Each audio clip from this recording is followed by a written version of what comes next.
are the notes for lesson 4.4, identity and inverse matrices. So if we recall from chapter 1, we talked about the multiplicative identity. And that just means that if we multiply anything by 1, then we'll end up with that same number. So for example, if we have x, we multiply that times 1, we still get x. And we can do it in the inverse order as well. So x times 1 would also get us x. So we have what is called the identity matrices, and that's like multiplying by 1. So for a 2 by 2 matrix, it is 1, 0, 0, 1. So notice that we have 1s on the diagonal. Everything else is a 0. Same is true with a 3 by 3 matrix, and so on and so forth. So we always have 1s on the diagonal for the identity matrix. So if A is any n by n matrix, and I is the identity matrix, then the identity times A is equal to A. Or again, we can do it in the opposite order. A times the identity is still A. Now to find the identity, we have to use something called the inverse. And the symbol for A inverse is A to the negative 1. And if we multiply A times the inverse of A, then that will give us the identity matrix. So the way to find an inverse, we're going to go through those steps in just a minute. But again, if you multiply the matrix times the matrix inverse, it should get you the identity matrix. And that tells us whether a matrix is an inverse or not.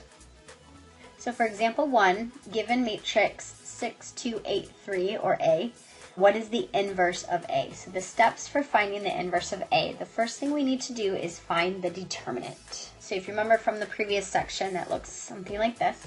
And that means that we have to multiply, cross multiply, and then subtract. So for instance here, we're going to multiply 6 times 3, and we're subtracting 8 times 2. So this gives us 18 minus 16, which is 2. So our determinant is 2. Now this becomes the denominator. So we're going to take our original matrix, and we're going to put everything over 2. And then we can simplify. So 6 divided by 2 is 3. 8 divided by 2 is 4. 2 divided by 2 is 1. 3 divided by 2 is 3/2. So that's the first step in finding the inverse. Step 2, we are going to switch A and D. So if we look at our original matrix, A is going to be top left, D is bottom right. We're going to switch the position of those two numbers. So instead of 3, we have 3/2 in the top left corner. 1 and 4 stay the same, and 3/2 becomes 3. Again, we just switched these two numbers. Step 3, we're going to leave C and D, but change their signs. So the position of C and D stay the same, but we just change the sign. So if it's positive, it becomes negative. If it's negative, it becomes positive. So again, A and D stay the same, so 3/2 and 3 stay the same. 1 and 4 stay the same, they only become negative. So the inverse of matrix A is this matrix right here. Now we can check to see that we have the correct inverse. If you remember from above, if we multiply matrix A times the inverse of matrix A, we should end up with the identity matrix. So let's check. Our original matrix, we have 6, 8, 2, and 3. Again, we're multiplying this times the inverse. So 3/2, negative 1, negative 4, and 3. Again, that's the inverse of A. And we multiply this out. 6 times 3/2 is 9, because 18 divided by 2 is 9, plus negative 8, or minus 8. Then we have 6 times negative 1, which is negative 6, plus 6. Bottom row, first column, we have 8 times 3/2, which is 12. 3 times negative 4 is negative 12, so 12 minus 12. And lastly, 8 times negative 1, which is negative 8, plus 3 times 3, which is 9. So notice we get 1, 0, 0, 1. And we know that this is the identity matrix. So again, if we take our matrix times its inverse, we should get the identity matrix.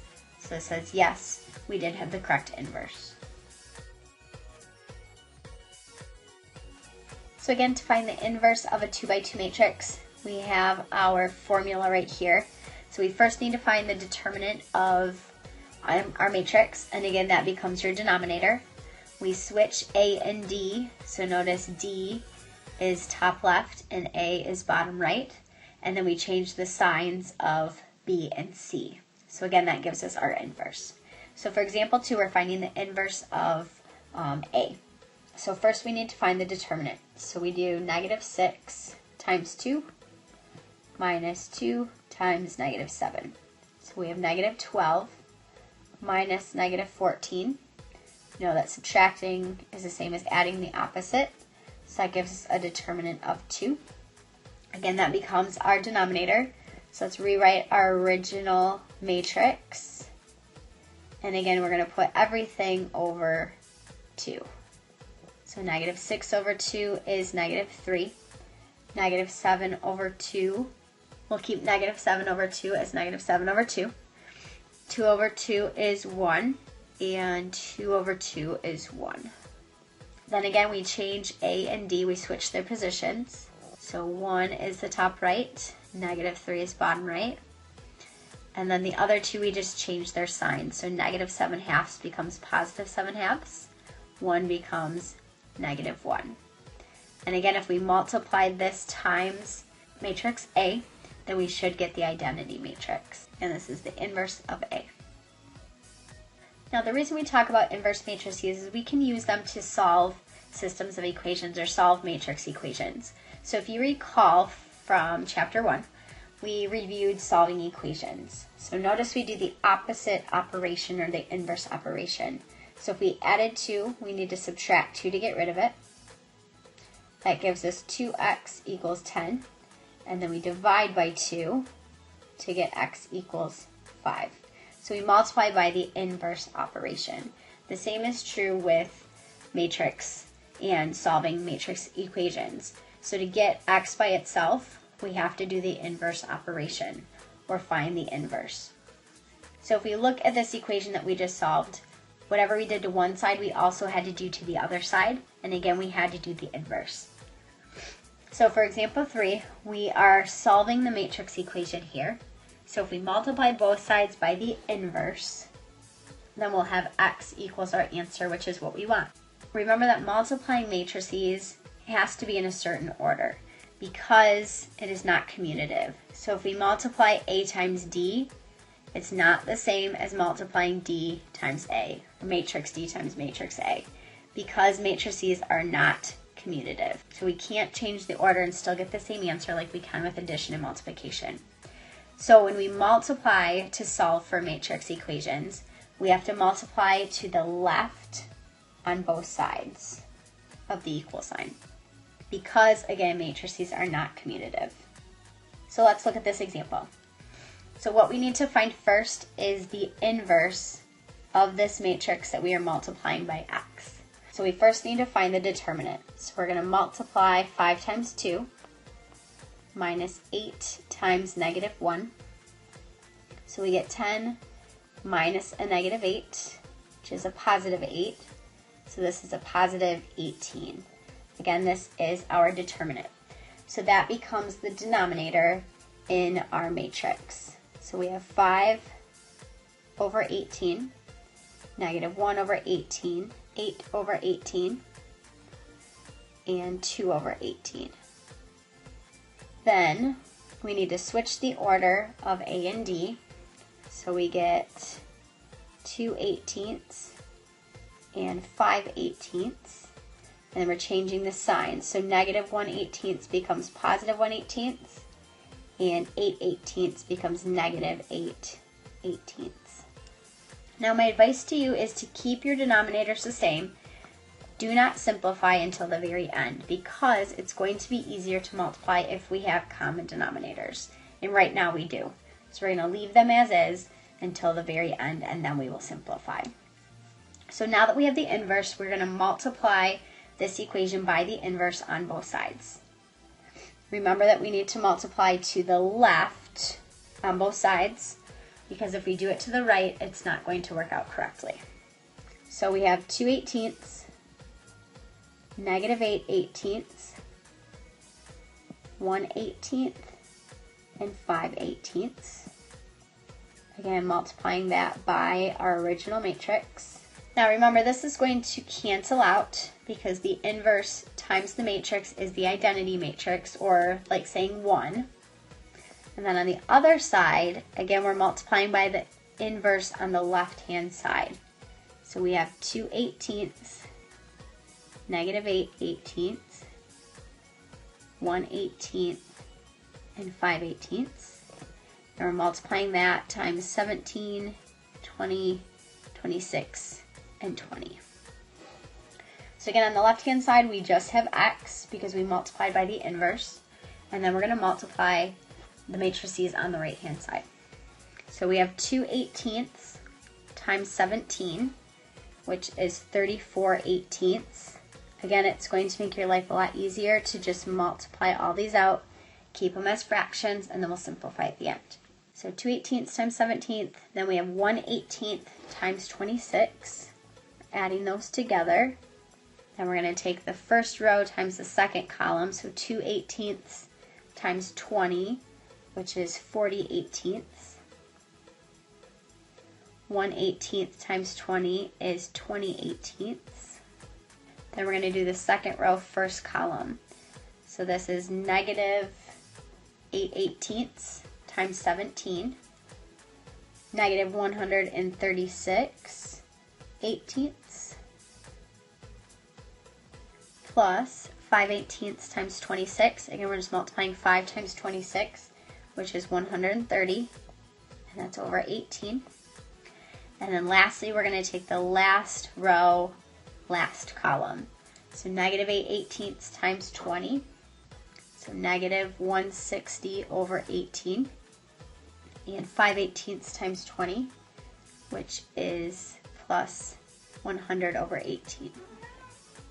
Now that we have multiplied, now we can simplify. So again, since we have common denominators, it makes our addition a lot easier. So top left, we have 34 plus 26, which is 60/18. Top right, 40 plus 20 is 60, so again, 60/18. Bottom left, -136 plus 130 is a -6/18. And lastly, -60 plus 100 is -60/18. And now we can simplify these fractions. So the top two are going to be the same. We can divide both of those by 6, and that will give us 10/3. Bottom left, we have -6 divided by 18. Again, we can divide by 6, so that's -1/3. And bottom right is, again, 10/3, only this time it's negative. So our final answer, x is equal to this matrix right here. So again, to solve for x, we just multiply by the inverse. It's just important to remember to multiply it on the left-hand side. All the operations that we have talked about with matrices can be done on the calculator as well. And you have a note sheet that has instructions for how to calculate matrices or matrix operations, how to complete them on your calculator. So what I want you to do is, if you have not already, I want you to look through that sheet. I want you to walk through those steps and make sure that you know how to do each of those on your calculator. These are basically just going to be some examples that I want you to walk through with those steps. We're also going to talk more about how to use your calculator to solve these in class tomorrow. But again, I just want you to be comfortable walking through those steps, finding these different matrix operations with your calculator. So for example 1, you're going to find the determinant of the following matrix. So if you recall, to find the determinant, we're going to cross multiply and subtract. So 6 times 3 minus 8 times 2. 6 times 3 is 18 minus 16, which is 2. Now if you follow the steps on your calculator, I'm not going to give you the steps on the video because it just depends on what calculator you have. I know some of you have Casios and some of you have TIs, So that's going to look different depending on what your calculator is. So I want you to walk through the steps. I want you to find the determinant of this matrix. And again, it should be 2. So pause the video, find the determinant using your calculator. Example 2 says to find the inverse of A. So again, you're going to use those steps on your calculator to find the inverse.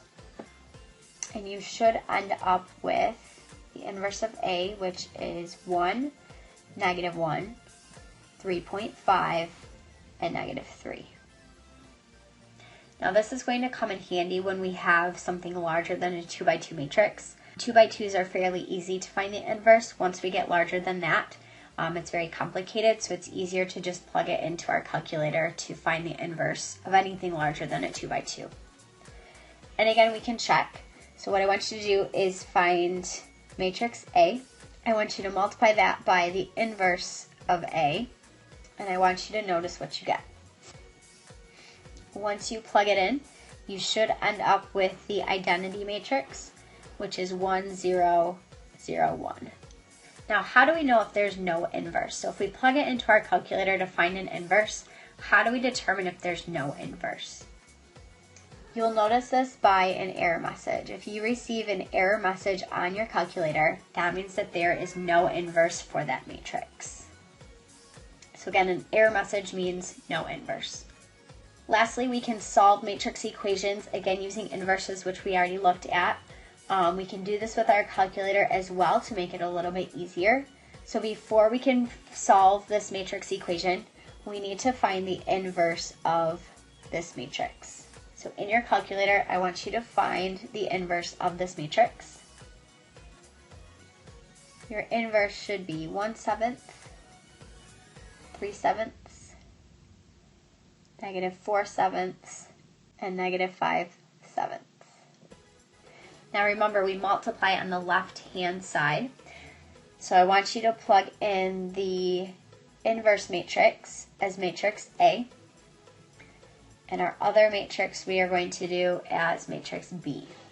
So how you are going to solve this is in your calculator, you're going to take the inverse of matrix A, depending on how you plug it in. If you use this as A, you're going to write the inverse of that. If you typed in the inverse of A, you're just going to do A. You're going to multiply that times matrix B. So you're going to have to plug in this matrix for B. And that will give you your final answer, which should be 0, 4, -2, 5, -3, and -1. So again, I want you to walk through those steps, the notes that I gave you, and try and do these examples, see what you can come up with, and we'll talk more about how to do matrices on the calculator tomorrow in class.